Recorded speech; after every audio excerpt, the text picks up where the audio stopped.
Before we get started, I would appreciate if you guys hit that like and subscribe button for the YouTube algorithm. I would also like to thank Amadeus as the newest member of the GDP squad, and today I would like to showcase the new team that I've built. It is consistent of triple Sherlock and 3 carries. Um, I have also been able to substitute a carry for Russell for defense. I feel like that's a little bit more consistent on defense. But on offense, I have been able to work with triple Sherlock, triple carry, and it to work really, really well. Um, so let's go ahead and start with my Sherlocks here.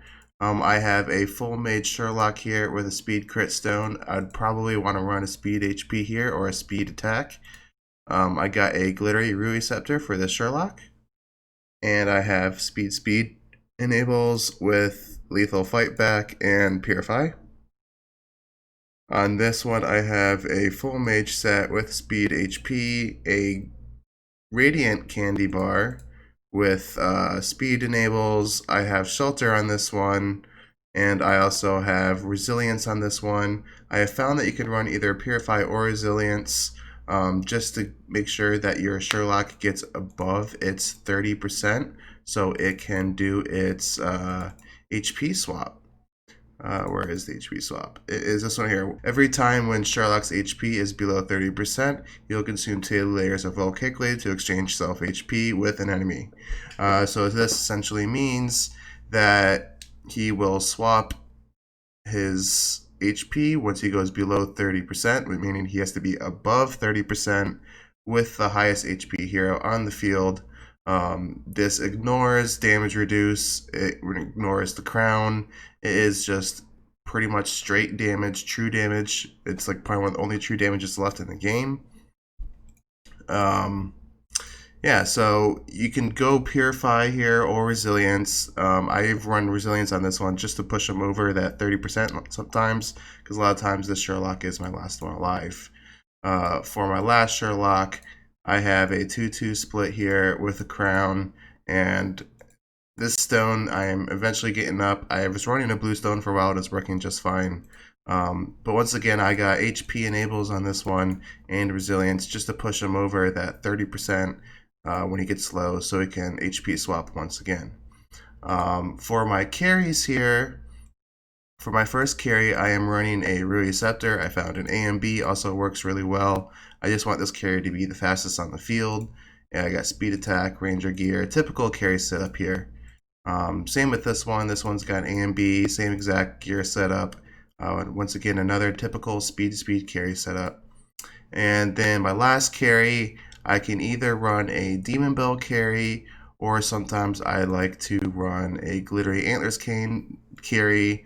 You can run either or, to be honest. What I have noticed is that the Antlers cane glittery version, this Blessing of the Wild, it will stack each time and it won't reset. So that means that this carry will be gaining damage over time, and in the later rounds when you get to round 10 plus, this damage will actually be very noticeable, especially in Carrie's death passive, which is this one right here. When Carrie dies, she will become a shadowy spirit for 4 rounds. Blah blah blah blah. Shadowy Spirit, this one right here, when a round ends, deals damage against the enemy with the lowest HP by 50% of its lost HP. This damage portion will actually stack with Glittery's Antlers cane, and also it will stack with the end of round bonus at round 15 plus. So that means around 16, 17, 18, 19, your carry's passive damage will be, or the death passive damage will be increasing. And once it gets to around about 20, 18, somewhere around there, Carrie's death passive will actually start to one-shot heroes. So the only heroes that can really live this are Sherlocks, because when Sherlocks get hit, they get low, and then the HP swap. So that is probably one of the best ways to live this Carrie death passive, and that is when I came up with this team. So let's go ahead. I'm going to I'm not going to do any voiceover while I'm showing these fights. I left in a mixture of losses and wins, a majority of wins, because this team on my server right now has a really, really high win rate, except for one team, which I do battle in here, and I do end up winning a bit. But the one team, the double Terras with a Russell, does counter this team. It does have a pretty decent win rate against it. But however, mostly everyone on the server, I have anywhere from probably about 65 to 80 to 90% win rate against them with the triple Sherlock, triple Carrie. It is a phenomenal team, and it has a very, very high win rate. So the way this team works, it essentially is either HP swapping its way to victory in the early rounds, so around 5 to 6, you'll get a win just from HP swaps and carry DMs or last passive, just finishing off the heroes. Or you will dove your way all the way to round 15 plus. And once you get to the round 15 plus, no other hero in the game is able to HP swap like Sherlock.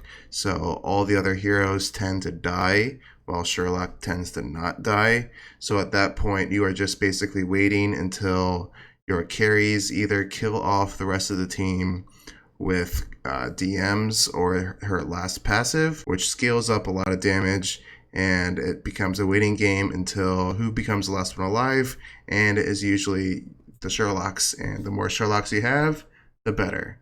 So I hope you guys enjoy this video, and I'm just going to put a little bit of music to it, and I hope you guys enjoy it.